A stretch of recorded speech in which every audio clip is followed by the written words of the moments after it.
Hello, my name is Dr. Jim McCann. I've been treating people in my office now with scoliosis for over 20 years with a lot of success. I'd like to talk to you a little bit about scoliosis. As we see it in chiropractic, there's really two types. There's a structural type, and the structural type is caused by a congenital anomaly, a birth defect, or at some point a fracture to the spine that has deformed the vertebrae and that's causing the vertebrae on top of it to be leaned over and structurally leaning the spine over to the side.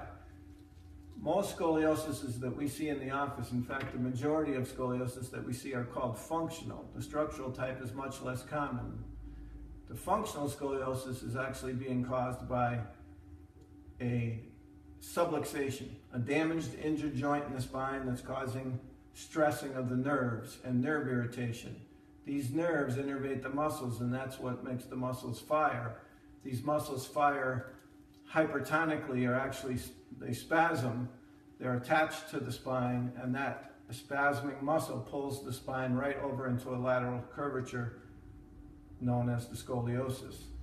So, if we're able to correct the subluxation, which most often we can, reduce the nerve interference, stop the hypertonic muscle firing, the muscle spasm, those muscles stop pulling hard on the spine, and the spine is actually able to straighten itself out. We see this in the office quite frequently.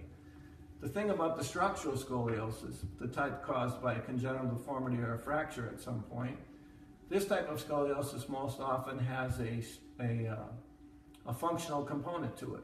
That means, yeah, there's a structural scoliosis there that's fixed, that can't be corrected, but there's also a functional component on top of that because of a subluxation somewhere else in the spine. It might be way down low in the sacrum, or it might be way up high in the upper cervical spine.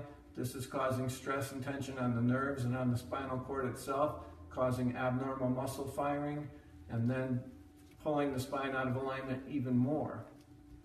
Case in point, here we had a 76-year-old female that came in last March, and when we first measured her scoliosis, it was 44.9 degrees. And she was in quite a bit of distress. She was bent way over on her walker, and she was looking at me eye to eye. Well, 3 months later, after having her under care 3 times a week and then at twice a week, we took a new picture and we saw that her scoliosis had been reduced all the way to 27 degrees. So it went from 44.9 to 27, and now she was actually taller than myself and looking down at me, and she cherished that fact quite a bit. So